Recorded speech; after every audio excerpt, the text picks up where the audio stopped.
ओम नमः सिद्धिभ्यो। नमो अरिहन्ताणं नमो सिद्धाणं नमो आयर्याणं नमो उवच्छायाणं नमो लोवे सर्वसारणं लक्ष्मी निवासनिलयं विलीन विलयं निधाय हदिवीरम् आत्मानुशासनमहं वक्षे मोक्षाय भव्यानाम्। आचार्य गुणभद्र स्वामी द्वारा विरचित यह आत्मानुशासन ग्रंथ है, जिसमें हमारी 169 नंबर के श्लोक पर चर्चा की थी।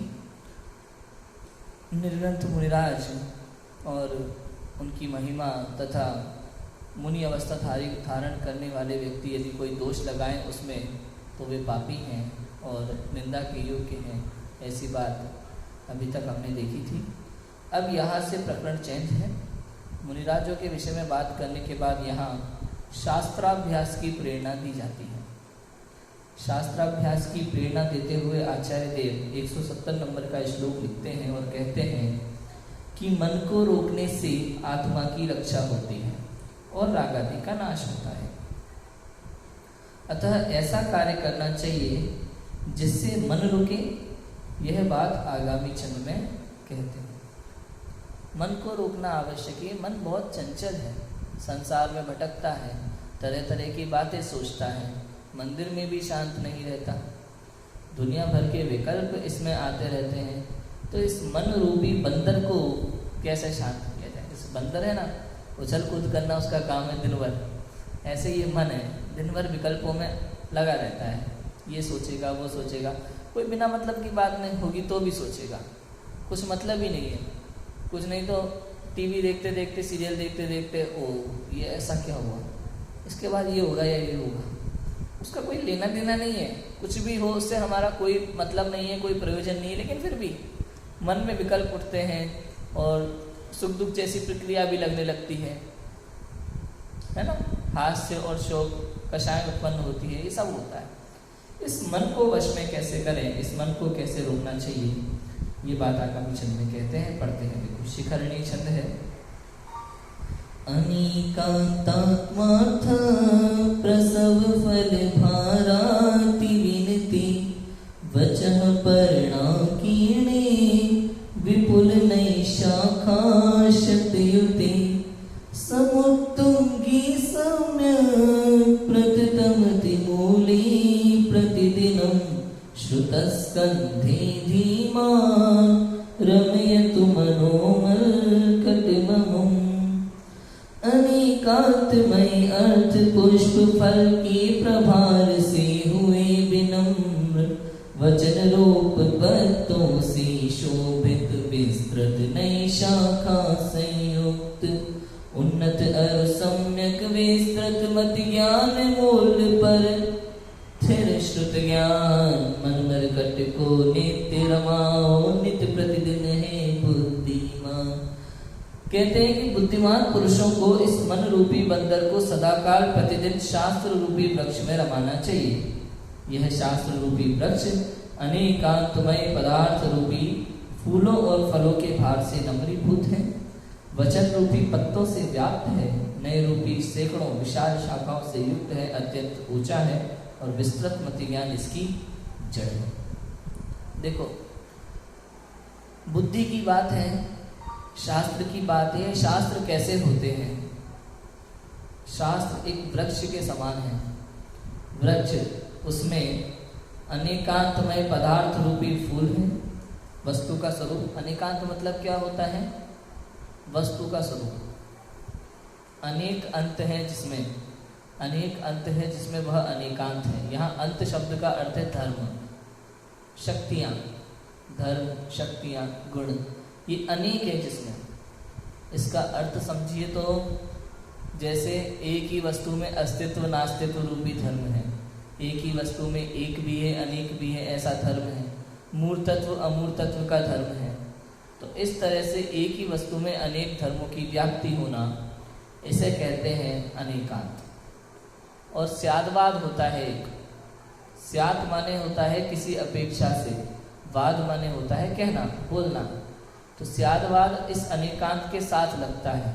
अनेकांत मतलब वस्तु का स्वरूप, अनंत गुणात्मक वस्तु है ना। अनंत धर्म है जिसमें अनंत अनेक अंत है जिसमें, ऐसा अनेकांत।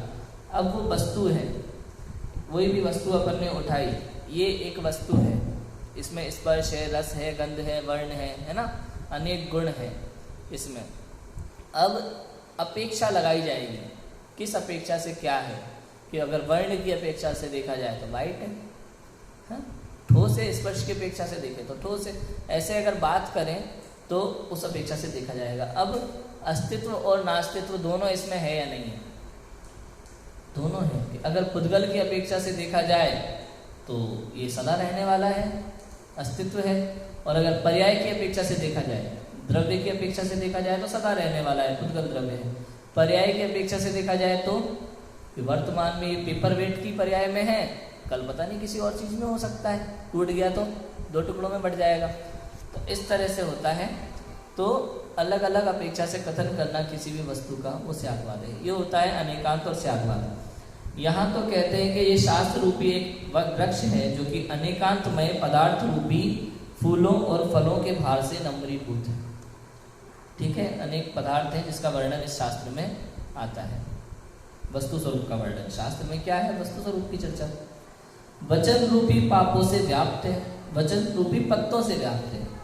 वचन रूपी पत्तों से व्याप्त है, अर्थात शास्त्र में चूंकि ये वचन है ना, इसको शब्द कहते हैं, तो शब्दों से व्याप्त है। ये पत्ते हैं वृक्ष में, जैसे वृक्ष में पत्ते होते हैं, शास्त्र के ये शब्द हैं, वचन है। नए रूपी सैकड़ों विशाल शाखाओं से युक्त है। जिस प्रकार से वृक्ष में शाखाएं होती हैं, उसी प्रकार से एक एक वाक्य, एक एक अपेक्षा से कथन होता है शास्त्रों में। ऐसे इसलिए कहा नए रूपी शाखाओं से युक्त है। हर लाइन में कुछ अपेक्षा है, इसी अपेक्षा से बात है। भक्तामर स्तोत्र में भी पढ़ रहा था, एक श्लोक था 7वें नंबर का, उसमें आचार्य देव ने लिखा, क्या लिखा कि जिनेंद्र देव की भक्ति से, जिनेंद्र देव की स्तुति से भव भव के पाप नष्ट हो जाते हैं। अब इसका क्या अर्थ लगाना चाहिए हमको? सामान्य व्यक्ति क्या सोचेगा? कोई भी पहली बार पढ़ेगा सुनेगा तो भाई आचार्य देव ने लिखा है कि जिनेंद्र भगवान की भक्ति करने से या स्तुति करने से भव भव के पाप खत्म हो जाते हैं, तो हम तो एक काम करते हैं भैया, दिन भर चाहे जितने पाप करते हैं, शाम को जाकर के एक बार स्तुति पढ़ लेते हैं। हम तो भक्तामृत का पाठ कर लेते हैं, सुबह पढ़ लेते हैं, शाम को पढ़ लेते हैं, पापों का कोई काम ही नहीं है। हिंदुओं में नहीं बोलते गंगा के विषय में, क्या बोलते हैं हिंदुओं में? हाँ, गंगा नहाया सब पाप धुल गए भैया। अदालत में चला गया था एक बार एक चोर अदालत में गया और उसके पास चोरी का केस था। अब जज ने पूछा कि तुमने चोरी की थी? हाँ की थी। तो तुमने पाप किया है, तुम्हें सजा होगी। नहीं नहीं, ऐसा कैसे कह सकते हैं आप? चोरी की थी मैंने, ये बात ठीक है, लेकिन पाप किया था वो भी ठीक है, लेकिन मैं जो है गंगा नहा के आया था कल, अब मेरा वो पाप तो धुल गया, अब सजा किस बात की बताओ? बात समझ में आई कि नहीं आई? मैंने चोरी की थी ठीक है, पाप किया था वो भी सही है, लेकिन मैं गंगा भी तो नहा के आया ना। पूरी दुनिया जानती है कि गंगा में नहाने से पाप धुल जाते हैं, तो अब किस बात की सजा? समझ में आ रहा है कि नहीं आ रहा? ऐसे ही यहाँ जैन धर्म में अज्ञान व्याप्त हो गया है लोगों के मन में, अर्थ नहीं समझते ना सच्चा। भाई बात सही है, पाप तो किए हैं, अनादिकाल से करते आ रहे हैं बहुत, लेकिन क्या है यहाँ लिखा है कि भक्तामर स्तोत्र पढ़ने से या भगवान की स्तुति करने से, भगवान की भक्ति करने से भव भव के पाप नष्ट हो जाते हैं। लिखा है कि नहीं लिखा? तो हम पाप तो करते रहते हैं, उसमें क्या बड़ी बात है, वो तो होते रहते हैं। हम क्या करते हैं, सुबह शाम जो है भक्तामर का पाठ कर लेते हैं, अब पाप का कोई काम ही खत्म, हम तो पापों से मुक्त हैं। ऐसा नहीं है भैया जी। सच बताए तो जिनेंद्र भक्ति जो है ज्ञानी जीवों को होती है, सम्यक दृष्टि ज्ञानी जीवों को ही होती है, अज्ञानी को नहीं। अज्ञानी को भक्ति का भाव ही नहीं है। मंदिर तो जाता है, लेकिन वहाँ भी मांगने जाता है, प्रयोजन से जाता है, कोई कुछ दिखावे के लिए जाता है, दुनिया भर की चीज़ें हैं। तो जिन्हें कि क्यों लिखा फिर भक्ति से पाप नष्ट होते हैं? आचार्य देव ने क्यों लिखा ऐसा? आप नियम सार का भक्ति अधिकार देखो, नियम सार में लिखे भक्ति अधिकार, प्रायश्चित अधिकार, प्रतिक्रमण अधिकार, आलोचना अधिकार, समाधि अधिकार सब है। तो उसमें जो भक्ति अधिकार आप देखोगे उसमें लिखा आचार्य देव ने भक्ति क्या होती है कि भाई आत्मलीनता, निर्विकल्प अवस्था, समस्त पर पदार्थों से भिन्न अपने चैतन्य परमात्मा का ध्यान, आत्मानुभूति का वह काल, निर्विकल्प अवस्था का काल, उसे कहा है सच्ची जिनेंद्र भक्ति। उस काल में तुम्हारे भव के पाप नष्ट होंगे, सच्ची जिनेंद्र भक्ति। और व्यवहार भक्ति भी किसे कहा पता है? उस आत्मानुभूति से बाहर आने के बाद ऐसा ज्ञानी जीव जब जित मंदिर में या कहीं भी जिनेंद्र भगवान का गुणानुवाद करता है, गुणानुवाद मतलब आत्मगुणों का बखान, ऐसा नहीं कि अश्वसेन के राज दुलारे, वामा देवी की आंखों के तारे, उससे क्या फर्क पड़ता है? हर व्यक्ति अपने बाप का और अपनी माँ का आंखों का तारा होता है। क्यों भाई? कौन इसमें कौन सी महानता की भाई पारस कुमार नहीं? बताओ, तुम गा लो भाई। अश्वसेन की राज दुलारी, वामा देवी की आंखों की तारे, खूब गा लो। उसमें क्या बड़ी बात है भाई? कोई भी सामान्य व्यक्ति कह देगा हर बेटा अपनी माँ की आंखों का तारा होता है, हर बेटा अपने पिता का राज दुलारा होता है, इसमें कौन सी महानता है? ऐसी बात नहीं। भगवान का गुणानुवाद मतलब आत्मगुणों की चर्चा, उनकी शक्तियों की चर्चा, उनकी वीतरागता की बात, उनके सर्वज्ञता का गुणगान, ऐसा गुणगान होता है। उसे कहते हैं भक्ति, व्यवहार भक्ति। निश्चय भक्ति तो क्या है? आत्मलीनता, निर्विकल्प अवस्था, आत्मानुभूति, वो निश्चय भक्ति है। और ऐसे भगवान का गुणानुवाद करना वह व्यवहार भक्ति है। लोग भक्ति का स्वरूप ही नहीं जानते और जो मन में आता है मान लेते हैं। तो ऐसे अपेक्षाएं तो भरी पड़ी है जिनागम में, समझ आया? इस तरह से अपेक्षाओं से कथन है, नयों के कथन है, नए रूपी विशाल शाखाओं से युक्त है, अत्यंत ऊंचा है और विस्तृत मति ज्ञान इसकी जड़ है। समझ आया? अत्यंत ऊंचा वृक्ष है, द्वादशांग है, सागर है, पूरा कभी खत्म नहीं होने वाला ऐसा ज्ञान है। सर्वार्थ सिद्धि में 33 सागर की आयु रहती है। और देव गति की एक विशेषता है, एक बार जो बात कह दी देवों ने दोबारा नहीं मुँह दोहराते उस बात को, चाहे कुछ भी हो जाए। अकलंक देव का वाद विवाद हुआ था ना, कितनी दूर, यहाँ से 50 किलोमीटर थे, यहाँ से करण देंगे ना। तो अकलंक देव का जब वाद विवाद हुआ था तो बौद्धों ने एक देवी सिद्ध की थी, देवी को बुलाया था, और वो देवी जो कहती जाती थी वो ये कहता जाता था। अब उसने अकलंक समझ गए ऐसा है, और तो पता था कि देवी द्वारा नहीं बोल सकती। उन्होंने कहा ये जो बात आपने कही है ना, इसी बात को दोबारा कहो। देवी चुप हो गई, ये नहीं कह पाया। तो इस तरह से वो हार गए थे, ऐसा हुआ था।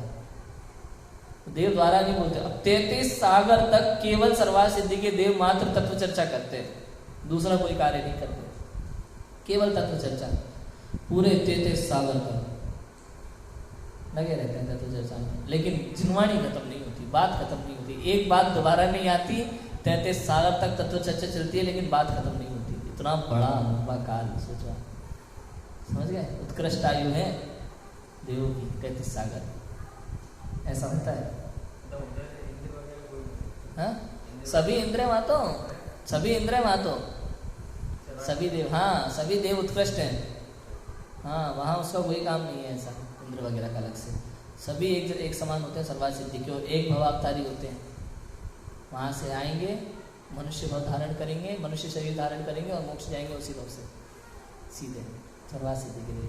इस समय नकुल और सहदेव वहीं पे हैं, आएंगे चौथे काल में, मुनि दीक्षा लेंगे और मोक्ष जाएंगे 4 घाती कर्मोकांत करके, 4 आघाती कर्मोकांत करके। ऐसा देखो भावार्थ। कोई कहेगा कि मन तो बंदर के समान चंचल है, इसलिए सावधानी रखने पर भी रागादि रूप परिणमित हो जाता है, तो क्या करना चाहिए? ऐसा करने वाले को शिक्षा देते हैं कि जिस प्रकार बंदर यदि खाली फुर्सत में रहेगा, देखो आदमी प्रश्न तो करता ही है, भाई मन तो बंदर के समान चंचल है, तो क्या है कि बंदर जो आएंगे भाव वो तो आएंगे, अब क्या कर सकते हैं हम उनका, है क्या करना चाहिए? रागादि रूप परिणमित तो होता ही है मन। कि भाई जिस प्रकार बंदर यदि खाली फुर्सत में बैठा रहेगा, फालतू बैठा रहेगा, तो कुछ ना कुछ उत्पात जरूर मचाएगा, है ना। इसलिए उसे वृक्षों में रमा दो तो वह प्रसन्न भी रहेगा और किसी का कुछ नुकसान भी नहीं करेगा।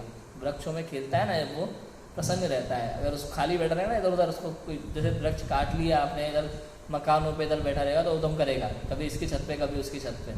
तो वृक्षों में रमा दो तो वह प्रसन्न भी रहेगा और किसी का कुछ नुकसान भी नहीं करेगा। उसी प्रकार मन को कोई आलम्बन नहीं रहेगा तो वह रागादि रूप प्रवर्तन अवश्य करेगा। इसलिए यदि उसे शास्त्राभ्यास में लगा दे तो वह रागादि रूप प्रवर्तन नहीं करेगा और प्रसन्न भी रहेगा। मन को यदि दुनिया भर में भटकाओगे, दुनिया भर के कामों में लगाओगे तो अशुभ परिणाम रहेंगे, दुनिया भर की टेंशन रहेगी, या फालतू बैठे रहोगे तो परेशान रहोगे। मन को शास्त्राभ्यास में लगा दो, थोड़ा भी टाइम मिला आप शास्त्राभ्यास करो। उसके बाद जब शास्त्र में मन लगा रहेगा तो कहीं और क्यों भटकेगा, अशुभ परिणाम नहीं होंगे, रागादि में नहीं उलझेगा मन। शास्त्र अभ्यास करेगा तो आत्म कल्याण की भावना से करना, तो आपका समय का सदुपयोग है, रागादि में मन नहीं भटकेगा, सही जगह पे मन लगेगा, मन का सदुपयोग रहेगा। यहाँ मात्र शास्त्रों के बाह्य पठन पाठन आदि को ही शास्त्राभ्यास नहीं समझना चाहिए, परंतु शास्त्र के कहे अनुसार स्वरूप का ध्यान आदि करना भी शास्त्राभ्यास ही। शास्त्राभ्यास मतलब क्या? आज की दुनिया में पता है शास्त्र अभ्यास किसे माना जाता है? लोग कई बार क्या लोग कह देते हैं भाई डेली स्वाध्याय करना चाहिए, तो पता है क्या करते हैं लोग, कहीं से भी कोई भी ग्रंथ उठाया, कोई भी एक आध पैराग्राफ पढ़ा, 5-10 मिनट 15 मिनट चल दिए रखते। अब उसमें क्या लिखा है उसका विचार नहीं करते, उसका अर्थ नहीं समझना चाहते। पूजन भी करेंगे, विधान भी करेंगे, लेकिन बोल के आ जाते हैं, स्वाहा स्वाहा कर देते हैं, लेकिन उसका अर्थ नहीं पता। मैंने तो ऐसे भी लोग देखे हैं भैया कि वर्षों से पूजन करते आ रहे हैं, एक ही पूजन को नित्य प्रतिदिन वर्षों से करते आ रहे हैं, लेकिन उस पूजन का मतलब नहीं पता, अर्थ नहीं पता, दिनचर्या जैसा बना लिया, बस करके आना है, काम खत्म 1 घंटे में। तो ये गलत है, ऐसा नहीं होना चाहिए। आप अपना समय बेकार कर रहे हो। अब आपने समय दिया ही है अगर मंदिर में उठना, तो उसका सदुपयोग करो ना, सीखो तो सही इसमें क्या लिखा है, इसका मतलब क्या है, मीनिंग क्या है, एक एक लाइन का मीनिंग होना चाहिए इसका। ऐसा है, बात समझ में आई? तो मन को शास्त्राभ्यास में लगा दो तो भटकेगा नहीं। पूजन में, मंदिर में, कई बार लोग कहते हैं ना भैया मंदिर में भी मन नहीं लगता, पूजा करते करते मन भटक जाता है। क्यों भटक जाता है? क्योंकि आप उस पूजा को केवल पढ़ते हो, समझते नहीं, इसलिए तो भटकता है। समझ समझ के करोगे तो नहीं भटकेगा। मैं अगर नियमसार विधान अभी कर रहा हूँ, तो अगर मैं उन 2 लाइनों का अर्थ नहीं समझूंगा, दिमाग उसमें नहीं लगाऊंगा, पढ़ के चला जाऊंगा, पता भी नहीं चलेगा कैसे हुआ। लेकिन आप मुझे कभी भी पूछ लो तो पता चलेगा आपको कि पूरा दिमाग रहता है उसमें कि क्या लिखा हुआ है। 10 गाथा भले डेली अर्घ चढ़ाएंगे, इससे ज़्यादा नहीं चढ़ाएंगे, लेकिन उस 10 गाथा का मन समझ लेंगे। समझ आया? ऐसा होता है। आप चाहे भले पूरा निपटा दो एक बार में और मतलब नहीं समझा तो आप जीरो हैं। भले आपने 5 गाथा का अर्घ चढ़ाया, लेकिन आपने उसको समझ के चढ़ाया तो आपका काम होगा, आपका समय का सदुपयोग होगा। बात समझ में आई? कोई ये नहीं कहता मंदिर में 10 घंटे दो, 1 घंटा दो, लेकिन उसका सदुपयोग, वेस्ट मत करो उसको। यहाँ आए, बात समझ में आ गई? ऐसा है। तो कहा कि शास्त्र के अनुसार स्वरूप का ध्यान करना भी शास्त्राभ्यास है। केवल शास्त्राभ्यास मतलब पढ़ के चल गए ऐसा नहीं, समझो, चिंतन करो मन में, उसके बाद जो शास्त्रों में लिखा है उसको आचरण में लाओ, स्वरूप का अभ्यास करो, आत्म स्वरूप को जानो। और क्योंकि शुक्ल ध्यान में भी वितर्क सहित ध्यान कहा गया है, और वितर्क शुद्ध को कहते हैं, वितर्क कहते हैं शुद्ध को, जिनवाणी को, तो शास्त्र ज्ञान सहित ज्ञान कहा है शुक्ल ध्यान में भी। इसलिए जब तक केवल ज्ञान ना हो तब तक शास्त्रों में मन लगाने से ही रागादि की हीनता होती है। भाई केवल ज्ञान नहीं है तब तक शास्त्रों में मन लगेगा। 6ठे गुणस्थान में तो जीव शास्त्राभ्यास ही करते हैं मुनिराज भी। 7वें गुणस्थान से निर्विकल्प अवस्था प्रारंभ होती है। 6वें गुणस्थान में केवल शुभ भाव है, ना अशुभ है ना शुद्ध है। जब आत्मलीनता हो जाती है निर्विकल्प अवस्था तो शुद्ध, तो 7वें में पहुंच जाते हैं। 7वें से ऊपर शुद्ध परिणाम है, न शुभ न अशुभ। 6ठे में केवल शुभ है, 4थे 5वें में शुभ अशुभ शुद्ध तीनों तरह के परिणाम होते हैं। पहले में केवल शुभ अशुभ होंगे, शुद्ध नहीं होंगे। ठीक है, पहले, दूसरे, तीसरे में तो ऐसा होता है। मन रूपी बंदर को रमाने के लिए शास्त्रों को वृक्ष के समान कहा गया है। वृक्ष में फूल और फल सारभूत हैं और वह उनके भार से झुका रहता है। वस्तु स्वरूप है, सारभूत है, वह उनके तत्व की बात, वह उनके भार से झुका रहता है। वह सघन पत्तों द्वारा सुशोभित होता है। वृक्ष की शाखाओं पर फूल और फल लगते हैं। वह अत्यंत ऊंचा होता है। विस्तृत जड़ें ही उसके अस्तित्व का मूल कारण है। वृक्ष के समान शास्त्र में भी स्यादवाद रूप सारभूत है और वे ही ग्रहण करने योग्य हैं। शास्त्र युक्ति गर्भित वचनों से सुशोभित है। उसमें अनेक नयों के द्वारा कथन करके पदार्थों का निरूपण किया जाता है। शास्त्र तीनों लोकों में पूज्य होने से सर्वोच्च है। मति ज्ञान अथवा बुद्धि शास्त्रों के विस्तार में मूल कारण है। इस प्रकार वृक्ष के समान शास्त्र में बंदर के समान मन को लगाना चाहिए। कुल मिला के बात इतनी है इस श्लोक में कि भैया अपने मन को अधिक मत भ्रमाओ, दुनिया भर में मत भटकाओ। यदि आपके पास समय है तो शास्त्र अभ्यास करो, यही महत्वपूर्ण है। क्योंकि यदि मोक्ष मार्ग मिलेगा तो शास्त्र अभ्यास से मिलेगा, अन्य किसी से। सम्यक दर्शन है ना, सम्यक दर्शन, उसके लिए 5 लब्धि हैं। 5 लब्धि कौन कौन सी है? देशना, विशुद्धि, क्षयोपशम, करण, प्रायोग्य। देशना, विशुद्धि, क्षयोपशम, प्रायोग्य और करण लब्धि। ठीक है, इसका क्रम ऐसे है: देशना, क्षयोपशम, विशुद्धि, प्रायोग्य और करण। ठीक है, पहली है देशना, दूसरी क्षयोपशम, तीसरी विशुद्धि, चौथी प्रायोग्य और 5वीं करण। ये 5 लब्धियां हैं। तो सबसे पहली है देशना। देशना माने तीर्थंकर की दिव्य ध्वनि, जिनवाणी, शास्त्र, उसे समझना। समझ आया? तो यही महत्वपूर्ण है। देशना, उसको सुनना, उसको समझना। किसको? देशना को, दिव्य ध्वनि को, शास्त्र श्रवण। यदि ये नहीं है तो सम्यक दर्शन के लिए आपके पास भूमिका ही नहीं है, कुछ भी नहीं। उपदेश, देशना मतलब उपदेश, मुख्य कारण है, मुख्य कारण। तत्वार सूत्र में भी लिखा है, तीसरे सूत्र में, दूसरे सूत्र में लिखा तत्वार श्रद्धानम सम्यक दर्शनम। उसके बाद पूछा शिष्य ने कि वह सम्यक दर्शन कैसे प्रकट होगा, किस तरह से होता है? कि तन निसर्गाद अधिक माध्वा, कि वह निसर्गज और अधिगमज से 2 प्रकार से होता है। निसर्गज माने स्वभाव से, अधिगमज माने उपदेश से। दोनों में लेकिन अविनाभाव होता है। स्वभाव से तो होगा ही होगा, लेकिन और उपदेश से भी ऐसे कि ऐसा नहीं है उपदेश से हुआ तो केवल उपदेश से हुआ, उसमें भी स्वभाव के बिना सम्यक दर्शन नहीं होगा। और स्वभाव से हुआ तो ऐसा नहीं कि केवल स्वभाव से हुआ, पूर्व काल का उपदेश कभी ना कभी का होगा ही होगा। जिनवाणी कभी ना कभी सुनी ही होगी, उसके बिना नहीं हो सकता। तो ऐसी बातें हैं। तो इसलिए लिखा, इस प्रकार वृक्ष के समान शास्त्र में बंदर के समान मन को लगाना चाहिए। जैसे बंदर पेड़ में उलझता है, पेड़ में रमता है, एक डाली से एक डाली पर खेलता कूदता रहता है, उसको अच्छा लगता है वृक्ष पर रहना।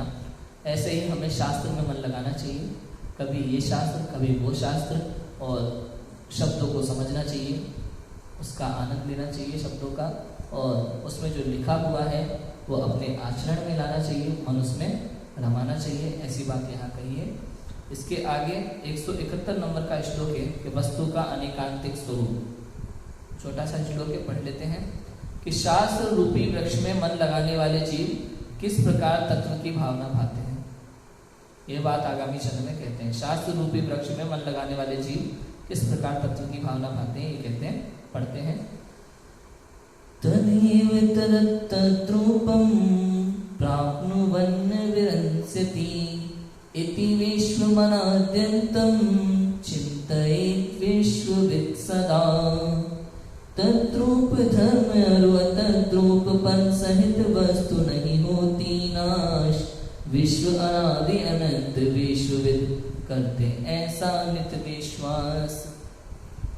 कहते हैं कि समस्त तत्वों को जानने वाले ज्ञानी अनादि निधन समस्त जीवादि वस्तुओं के बारे में चिंतन करते हैं कि वस्तु विवक्षित स्वरूप को तथा उससे प्रतिपक्षी स्वरूप को प्राप्त होने पर भी नष्ट नहीं होती।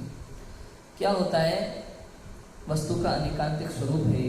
लिखा है कि शास्त्र में वृक्ष, शास्त्र रूपी वृक्ष में मन लगाने वाले जीव किस प्रकार तत्व की भावना भाते हैं। मैं आपको अपने उदाहरण से पहले से बता देता हूँ, और टोडरमल जी ने भी मोक्षमार्ग प्रकाशक में लिखा है, पंडित टोडरमल जी ने भी, श्रोता का स्वरूप कैसा होता है। क्या होता है कि मन में कई तरह के प्रश्न उत्पन्न होने लगते हैं। मैं कौन हूँ, कहाँ से आया हूँ, क्या मेरा स्वरूप है, मुझे कहाँ जाना है, सब प्रश्न होने लगते हैं। मैं कौन हूँ, आया कहाँ से, और मेरा रूप क्या, संबंध दुख मैं को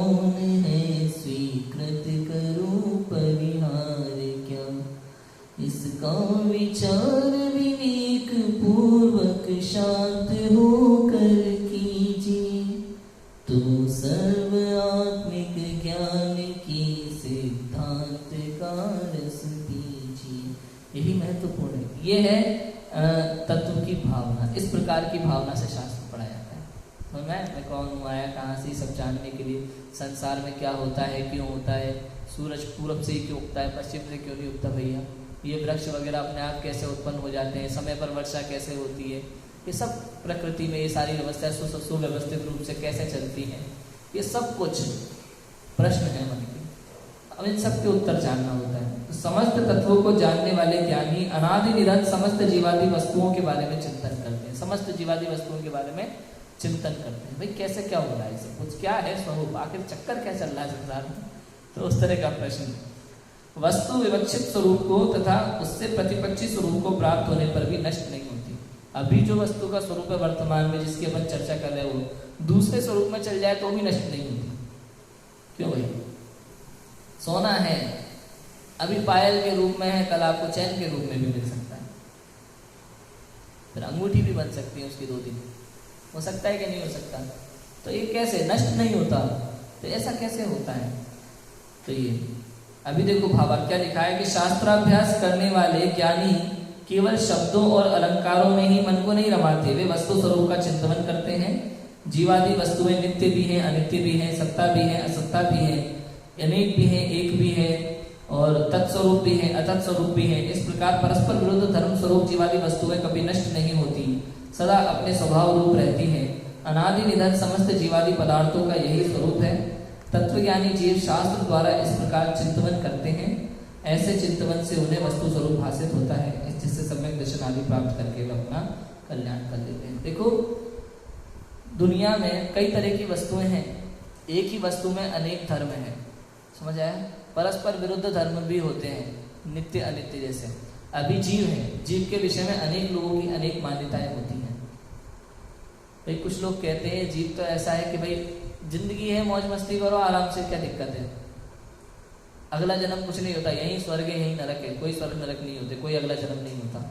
तो उनका मानना है कि आत्मा यही खत्म, ठीक है।